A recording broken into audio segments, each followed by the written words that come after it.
काल रात्री पुण्यातील दोन मित्रांबरोबर अतिशय भयंकर घटना घडली। या घटनेमुळे संपूर्ण डेक्कन परिसरामध्ये शोककळा पसरली। काल रात्री या मित्रांबरोबर नेमका असं काय झाले चला ते पाहूया। त्या अगोदर चॅनलवरती नवीन असेल तर सबस्क्राइब आणि फॉलो नक्की करा। डेक्कन परिसरातील पुलाची वाडी या ठिकाणी 25 वर्षीय अभिषेक घाणेकर आणि 21 वर्षीय आकाश माने हे दोघंही खाऊगल्लीमध्ये अंडा भुर्जीची गाडी चालवत होते।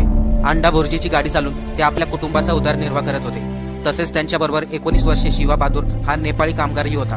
काल रात्री पुण्यामध्ये मुसळधार पाऊस झाल्याने अभिषेक, आकाश आणि त्यांचा कामगार हे तिघही आपला स्टॉल बंद करून घरी निघून गेले। रात्री पुण्यामध्ये जास्त पाऊस झाल्याने खडकवासला धरणाचे काही पाणी सोडण्यात आले, त्यामुळे रात्री पुण्यामध्ये पुराची परिस्थिती निर्माण झाली होती। आकाश आणि अभिषेक या दोघा मित्रांना वाटले ज्याच्यावरती आपलं कुटुंब चालतं तो अंडा भुर्जीचा स्टॉल पाण्यामध्ये वाहून जाईल आणि तोच अंडा भुर्जीचा स्टॉल वाचवण्यासाठी आकाश आणि अभिषेक आणि त्यांचा कामगार हे तिघही पाटे अंडा भुर्जीचा स्टॉल वाचवण्यासाठी निघाले। अंडा भुर्जीच्या ठिकाणी पाणी साचले होते। या तिघांनी त्या स्टॉलला हात लावताच त्यांना विजेचा जोरदार झटका बसला आणि तिघेही जागेवरतीच कोसळले।